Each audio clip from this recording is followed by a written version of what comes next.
Hello, faithful warriors and precious standers. This is Jamie. Welcome to Road to Restoration. Thank you so much for listening in today. Please take a moment and hit the subscribe button and like this video, share it. I'd so appreciate it. I wanted to discuss the passage in 1 Peter 3, 1 to 7. This is a passage that I had touched on briefly over a month ago in one of my other podcasts, and I said that I wanted to go deeper into this part of Scripture. And so that's what I wanted to do with you today. So 1 Peter 3, 1 through 7 is pretty significant for us standers who are really fighting not only for the restoration of our marriage, but really fighting for our spouse to return back to a place of surrender and relationship with the Lord. And 1 Peter 3, 1 through 7 speaks directly to wives and husbands and talks about how by our actions, by our behavior, we can win our spouses over to the Lord. Before I get into the scripture, I want to just pause for a minute, and I want to make sure that through these scriptures, you don't feel like you have to earn your spouse back, that you don't have to earn restoration or be worthy to receive it. This is not about earning anything. This is about partnering with God, aligning ourselves with His way of doing something, and moving forward into the victory that Christ already accomplished on the cross. We're worthy of restoration because of the work that Jesus did on the cross, and because we know what God's perfect will is. We know God's heart for marriage. We know God designed marriage to be a reflection of Christ and the church. So I just want to clarify before I go into this talk further that there's nothing here that is going to indicate that you have to earn anything or be worthy of anything, but it's more about partnering with God and aligning ourselves to be a vessel that He can work through in order to draw our spouses to Himself. 1 Peter 3:1 says, "Wives, in the same way, submit yourselves to your own husbands, so that if any of them do not believe the word, they may be won over without words by the behavior of their wives." Now, the word that's translated "maybe won over," I did some research on that, and I went to the original Greek translation. And the actual translation of that verb is will be, not maybe, which I find that to be very comforting because will be just seems more of a guarantee. The original verb is kerdeno, which means to gain or to win someone over to the kingdom of God. And in this verse, it's actually a future indicative verb tense, which means that it's stating a fact. And it's progressive, which also means that it's an action that takes place over time. It's a process, it's progress, and it's in a future time. So it's something that will happen in a future time that is expected to happen. So here we see that by a wife's submission to her husband, he will be won over to the Lord. And then in verse 7, Peter addresses the husbands and he says, "Husbands, in the same way, be considerate as you live with your wives and treat them with respect as the weaker partner and as heirs with you of the gracious gift of life, so that nothing will hinder your prayers." Both of these verses, verse 1 and verse 7, have a couple of things in common. Both of them say "in the same way," and both of them say "so that." And these are the things that I want to pay attention to tonight. "In the same way" is a phrase that means that it's referring to something previous. And so we actually have to go back to chapter 2 to get the full meaning of these verses in chapter 3. And back in chapter 2, Peter is actually talking about slaves. And so as he's talking to the wives and the husbands in chapter 3, when he says in the same way, he's referring back to the slaves that he was talking about in chapter 2. In chapter 2, starting in verse 18, it says, "Slaves, submit yourself to your masters with all respect, not only to those who are good and considerate, but also to those who are harsh. For it is commendable," which means deserving of praise, "it is commendable if someone bears up under the pain and the unjust suffering because they are conscious of God and of doing His will. If you suffer for doing good, doing right in God's eyes, and you endure it patiently, then God is pleased with you." So here we see that in chapter 3, Peter is talking to the wives and the husbands and basically saying that we need to be like the slaves. We need to be like the slaves that he talked about back in chapter 2. And that means that the slave mentality is a mentality of submission, surrender, not my will, but my master's will. Sometimes it involves pain, sometimes it involves unjust suffering. But that is essentially what he's asking us to be like, because he says, in the same way as the slaves. Wives, in the same way as the slaves, submit yourselves to your own husband. Husbands, in the same way as the slaves, be considerate, treat with respect. Faithful warriors and precious standards, this is a lot to swallow. This is hard to swallow, especially when you're struggling with rejection, with betrayal, with divorce, possibly, or I should say probably, with adultery. When you're in the middle of the worst pain of your life, to read something like this that is essentially asking us to become like a slave in order to help our spouse, that is really hard. That's really, really, really hard to want to become like a slave so that we can all benefit. Remember, the other phrase that was in both of these verses was "so that." So if we're willing to become a slave, there's a benefit to it. And let's look at the "so that." Wives, in the same way as a slave, submit yourself to your own husband, so that if any of them do not believe the word, they will be won over without words by the behavior of their lives. Won over to Christ, won over to God. That's the benefit.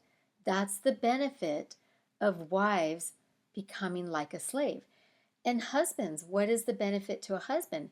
Husband, in the same way as the slave, be considerate as you live with your wives and treat them with respect as the weaker partner and as heirs with you of the gracious gift of life, so that nothing will hinder your prayers. So the benefit here in the husbands of becoming like a slave is their prayers will not be hindered. Those are two huge, huge benefits. And guess who is going to benefit? In addition to our spouses, we benefit. We benefit by humbling ourselves and aligning ourselves with God's way. We can not only win our spouses back to God, but also have our prayers unhindered. We don't want our prayers to be hindered, right? So these are benefits to us as well. Back in chapter 2 again, verse 21, Peter's still talking to slaves, and he says, "For God called you to do good, even if it means suffering. Just as Christ suffered for you, he is your example, and you must follow in his steps. When he was reviled or attacked with evil words, he did not revile in return.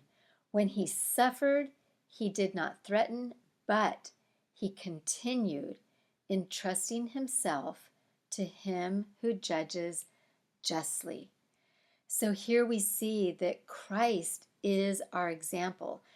So not only are we called to be like slaves, but also like Christ in the suffering. And what did Christ do when he suffered? What did he do when he was attacked with evil words? He entrusted himself to the God that judges justly, the God that avenges, the God that defends, the God that always makes things right. Isaiah 53:7, in talking about Jesus, says, "He was oppressed and he was afflicted, yet he opened not his mouth. He is brought as a lamb to the slaughter, and as a sheep before her shears is dumb, so he did not open his mouth." So we also see here that Jesus was silent. Jesus remained silent. When he was attacked with evil words, he did not return evil words. He remained silent. And again, this is an example for us to follow. So, faithful warriors, I want to remind you again that this is not about earning restoration. This is not about trying to prove our worthiness for restoration. This is about aligning ourselves up with God's design for husband and wife relationship, with God's order, with kingdom order, so that he can bring about the restoration. And I know this is not easy. I know that this goes against our flesh, but this is the upside down kingdom. This is why God says in his word, "My ways are not your ways, and your ways are not my ways." This is not natural thinking, and it will challenge you. But God says that there will be results, and those are promises. These are promises in his word, and we can hold him to this. We just have to do our part. We just have to align ourselves with God's way of being a godly husband and wife. One of the things that I so badly wanted to do in the beginning of my stand, and that I kept asking the Lord to allow me to do, to open the door for, is that I so desperately wanted to sit down and talk with my husband and tell him all the reasons that he was wrong in his accusations against me.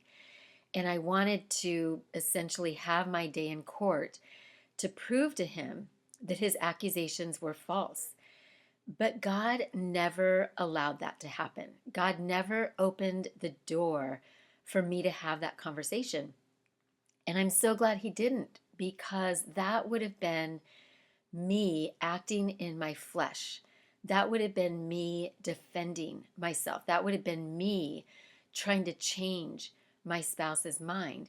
But instead, what God did is he took me on this journey of learning to surrender, learning to submit, learning to show unconditional honor and respect, learning to forgive, learning to allow him to be my defender and my vindicator and my avenger, learning how to be silent, learning how to humble myself and to apologize even if the accusation isn't accurate.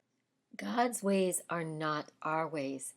And the more we can learn to die to our flesh and to suppress what the world says we should do, and allow him to work in us his ways, and to allow our spirit man to increase, the more we can be used by him. And I want to bring up one more important part in this. So, the Lord has given us a roadmap to win our spouses to the Lord. However, this isn't just a form of manipulation. We're not just putting on an act in order to get them to do something. This is a heart change. This is a lifestyle. This is us fully and completely surrendering our way to the Lord and saying, Lord, not my way, but your way. And allowing Him to get our hearts to that place where we desire to do things His way because we know that His ways are better. And so I just want to remind us that this is about our heart posture. This is about a heart posture that loves the Lord so much that we submit ourselves to His way and we become a vessel for Him to use to draw His loved ones back to Him.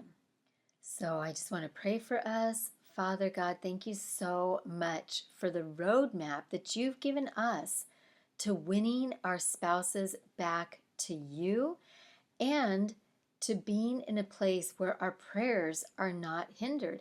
God, thank you that you've laid it out so clearly to us, but we recognize that this is not natural. This is going to challenge our flesh. So God, I ask that you give us a supernatural ability to live in the Spirit, to push our flesh aside, to lay down our way of thinking, our way of reacting or responding, and doing it your way, because God, your way is higher than our way, and your way produces results.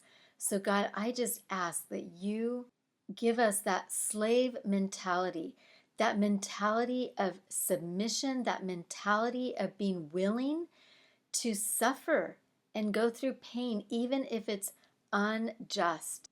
Thank you for Jesus as our example of who we can follow, who suffered and was silent. Thank you, God, that whatever you ask of us, you give us the strength to do it. So, God, I ask right now that you just fill us with your Holy Spirit. Give us that supernatural strength to walk this out. Use us as your vessel. Help us to align ourselves with your way, not our will, but your will be done. I declare, decree, and release this in the power, in the might, in the authority of Jesus Christ. Nothing missing, nothing lacking. Amen. Thank you so much for joining me today. I hope that you're feeling a little bit encouraged. I know this was a challenging message. I know this is going to challenge our flesh, and I'm sorry for that, but I want you to have the roadmap. I want you to know what's required of us in order to win our spouses back. And we have to do it God's way, not our way. Remember, I love you. I am praying for you. Stand strong. Keep fighting. Do not quit, because God can, will, and is restoring your marriage. Bye-bye.